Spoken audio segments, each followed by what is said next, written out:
Halo semuanya, jadi pada kesempatan kali ini saya akan membahas mengenai perubahan iklim. Jadi ini situasinya, iklim kita agak rusak dan kita dalam masalah ya, karena kita terjebak di planet yang satu ini sehingga kita bergantung padanya. Kabar baiknya, para ilmuwan telah menemukan penyebabnya jika masalahnya itu kita. Ya kita manusia yang menghancurkannya, tapi tunggu, bagaimana itu bisa jadi kabar baik? Nah, karena itu membuktikan bahwa kita manusia cukup kuat untuk benar-benar mempengaruhi iklim, berarti artinya kita bisa memperbaikinya. Ya, setidaknya sebagian. Tapi sebelum kita sampai pada solusi, mari kita periksa masalah sedikit ini planet kita. Selama ribuan tahun, suhu permukaan rata-rata sebagian besar stabil, tapi sekarang hanya beberapa dekade terakhir telah melonjak. Pada skala waktu geologis yang sangat cepat, kita belum pernah berada di level ini dalam sejarah umat manusia dan terus menanjak. Kami menyebutnya pemanasan global. Ya, karena emang itu adanya. Tapi tunggu, beberapa derajat lebih hangat, siapa yang peduli? Ini rata-rata global, bahkan kita nggak bisa lihatnya secara kasat mata. Tapi sebenarnya itu memiliki konsekuensi yang sangat buruk. Terus, kenapa ini buruk? Ketika lautan menjadi lebih panas, mereka mengembang sehingga permukaan laut naik. Panas juga mencairkan es dan gletser yang ada di daratan di tempat-tempat seperti Greenland dan Antartika, yang menaikkan permukaan laut lebih jauh. Perubahan yang cepat ini membuat iklim tidak stabil. Kami mendapatkan banjir, curah hujan ekstrim, badai ekstrim, banyak hancuran. Tempat-tempat lain mengalami kekeringan ekstrim yang membunuh tanaman dan menyebabkan kelaparan. Kami mendapat gelombang panas, kebakaran hutan, kekurangan air. Pada dasarnya hal buruk terjadi di mana-mana. Tentu, kami telah mengalami badai dan kekeringan dan lain-lain dari waktu ke waktu, tapi pemanasan global membuat mereka lebih sering dan lebih ekstrim. Semua perusahaan terkait iklim ini memaksa jutaan orang untuk meninggalkan rumah mereka secara permanen. Bahkan tempat-tempat yang cukup beruntung untuk tidak terkena cuaca ekstrim, mereka harus menghadapi arus pengungsi iklim yang semakin banyak muncul di depan pintu mereka. Semakin banyak orang yang melarikan diri, semakin sedikit tempat yang harus dituju. Itu resep ketidakstabilan dan perang, yang pada gilirannya menghasilkan lebih banyak pengungsi dan menambah masalah. Kita seperti penumpang kapal yang bocor, tidak peduli di mana lubangnya, itu pasti masalah semua orang. Saat drama ini terungkap, bagaimana reaksi kita? Beberapa bereaksi dengan penolakan, beberapa ada yang panik, beberapa ada yang malu, atau bahkan menyalahkan diri mereka sendiri. Tapi nggak ada yang bantu memecahkan masalah, jadi coba kita lewatin itu. Apa yang bantu adalah melakukan sesuatu, setidaknya itu terasa lebih baik daripada hanya khawatir. Sekarang, langkah pertama untuk memecahkan masalah adalah memahami penyebabnya. Inilah situasi kita, atau dikenal dengan langit, yang mungkin kita pernah mendengarnya dengan efek rumah kaca. Sinar matahari terus-menerus mengenai planet kita dan dipantulkan, tapi gas rumah kaca menangkap sebagian dari energi itu dan menyimpannya seperti selimut. Tapi sebelumnya kalian tahu nggak sih apa aja gas rumah kaca? Nah, yang pertama ini ada karbon dioksida atau CO2 yang paling dominan dari gas rumah kaca yang kita hasilkan. Nah, CO2 ini dipancarkan ketika kita membakar bahan bakar fosil untuk menghasilkan listrik atau berkendara ke toko. Nah, gas yang paling melimpah berikutnya adalah metana atau CH4. Itu adalah komponen utama dari gas alam, tapi itu juga diproduksi ketika bahan organik terurai tanpa adanya oksigen yang terjadi di sawah, banjir, atau di tempat pembuangan sampah. Kemudian hewan seperti sapi dan domba juga menghasilkan metana sebagai produk utama dalam saluran pencernaan mereka. Selanjutnya ada dinitrogen oksida atau juga bisa dikenal dengan gas tawa. Dinitrogen oksida ini dihasilkan ketika bakteri memecah senyawa nitrogen dan tanah di lautan. Selain itu, penggunaan pupuk nitrogen dalam pertanian juga meningkatkan laju penambahan dinitrogen oksida ke dalam atmosfer. Karena sekarang kita udah tahu apa itu gas rumah kaca, kita balik ke penjelasan sebelumnya. Tapi gas rumah kaca menangkap sebagian dari energi itu dan menyimpannya seperti selimut. Ini hal baik sebenarnya, karena jika tidak, seluruh bumi akan menjadi bola es beku dan kita akan menjadi es loli. Tapi gas-gas ini cukup konsisten selama ribuan tahun, memberi kita iklim yang stabil dan memungkinkan hal-hal nyaman seperti peradaban manusia. Tapi selama 50 tahun terakhir, konsentrasi karbon dioksida tiba-tiba meningkat 40%. Dalam 800.000 tahun, tidak pernah ada di atas garis ini dan sekarang melompat ke sini dan terus naik. Naiknya tingkat CO2, naiknya suhu, apakah ini kebetulan? Tidak.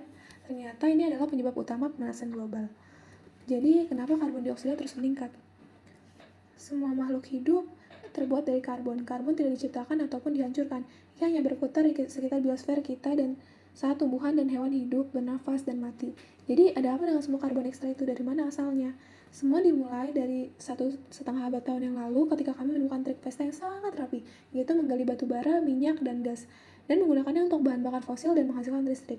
Ini dikenal sebagai bahan bakar fosil karena mereka berasal dari fosil-fosil karbon yang terkubur dari organisme jutaan tahun lalu. Saat kita menggalinya dan membakarnya, kita mendapat banyak energi sekaligus. Besar, tapi efek sampingnya adalah kita juga mendapat banyak karbon dioksida. Perhatikan perbedaan penting. Bahan bakar non-fosil seperti membakar pohon tidak menambah karbon dioksida ke sistem kita selama pohon baru tumbuh untuk menggantikannya. Karbon itu sudah ada di biosfer kita, itu terbarukan. Namun bahan bakar fosil menambah karbon dioksida ke sistem kita karena kita menggalinya dan tidak menutupnya kembali. Jadi setiap tahunnya akhirnya kita menambah sekitar 50 miliar ton gas rumah kaca ke atmosfer kita, dan 70% darinya adalah karbon dioksida dari pembakaran bahan fosil dan sisanya adalah batu bara dan minyak. Dan itu terus meningkat karena lebih banyak orang menggunakan lebih banyak energi. Jadi kita benar-benar perlu mengatasi akar masalahnya. Karena pembakaran bahan fosil adalah penyebab utama dari pemanasan global, jadi kita perlu berhenti membakar bahan bakar fosil. Alih-alih batu bara dan minyak, kita dapat menggunakan panel surya dan turbin angin untuk menghasilkan listrik yang sama tanpa mengacaukan iklim. Ini dulunya mahal dan tidak efektif, tapi teknologinya akhirnya menyusul. Sekarang matahari dan angin seringkali lebih hemat biaya daripada batu bara dan minyak. Bahkan tanpa memperhitungkan dampak iklim, itu dikenal dengan grid parity, yaitu titik-titik kritis ekonomi yang penting di mana orang-orang bahkan tidak perlu tahu atau peduli tentang perubahan iklim ingin beralih ke arah lebih murah. Tentu saja kita membutuhkan energi bahkan ketika matahari tidak bersinar dan angin tidak bertiup. Jadi tantangan terbesar berikutnya adalah penyimpanan energi. Tetapi teknologi baterai dan solusi penyimpanan lainnya mengejar dengan cepat. Bonus tambahan untuk semua ini adalah negara memiliki akses gratis ke matahari dan angin.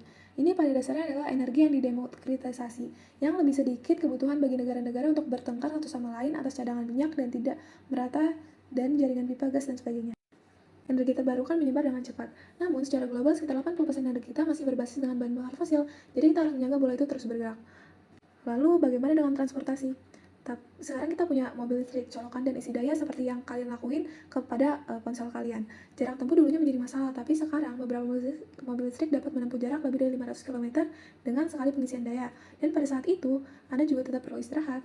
Walaupun harga sekarang masih mahal, tapi harga akan turun dengan cepat.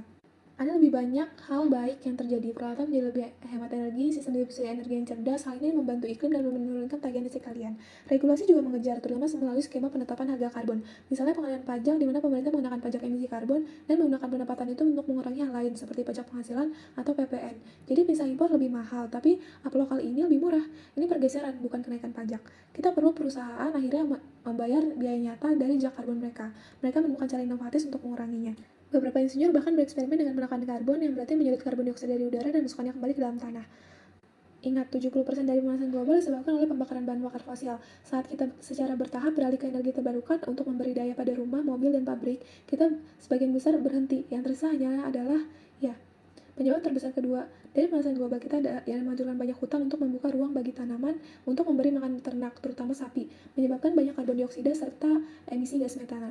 Faktanya, kehutanan dan pertanian menyumbang hampir 1/4 dari semua emisi gas rumah kaca, lebih dari seluruh industri transportasi. Banyak inovasi yang terjadi untuk mengurangi ini, tetapi pada akhirnya kita benar-benar perlu mengurangi sedikit daging sapi. Kemudian, apa yang bisa kita lakukan? Jadi, dalam lingkaran manajemen, orang sering disebut sebagai sumber daya. Namun, orang bukanlah sumber daya, tapi orang memiliki sumber daya. Uang, waktu, gairah, kreativitas, keterampilan, alat, dan tentu saja koneksi ke orang lain, yang pada gilirannya memiliki sumber daya mereka masing-masing. Campurannya akan bervariasi dari orang ke orang, tetapi sumber daya apapun dapat digunakan untuk membantu mengurangi pemanasan global. Misalnya, menggunakan jaringan pribadi kalian hanya dengan menyebarkan video ini untuk setiap orang yang melihatnya, kemungkinan seorang akan melakukan sesuatu yang meningkat. Dan bahkan jika hanya 10% dari tindakan kita yang efektif, dengan 1 juta orang yang melakukan satu hal masing-masing, itu 100.000 tindakan efektif. Itu sebagai contoh, coba gunakan hak suara Anda untuk mendapatkan pembuat keputusan yang sadar iklim ke dalam kekuasaan. Atau undang-undang penetapan harga karbon di negara kita. Gunakan daya beli kalian, letakkan panel surya di atap kalian atau beralih ke penyedia energi terbarukan. Beli mobil listrik atau investasi ke perusahaan yang memproduksinya. Sesuaikan dengan kebiasaan pribadi kalian, lebih sedikit terbang, lebih banyak kereta, kurangi mengemudi, berbanyak bersepeda, lebih sedikit daging sapi, lebih banyak yang lain. Sebagai bonus, banyak dari hal ini meningkatkan kesehatan kalian, serta iklim. Namun perlu diingat, mengubah gaya pribadi Anda bukanlah salah satunya cara untuk berkontribusi. Coba lihat lebih dari diri Anda sendiri. Punya tabungan, investasikan panel surya di tempat lain.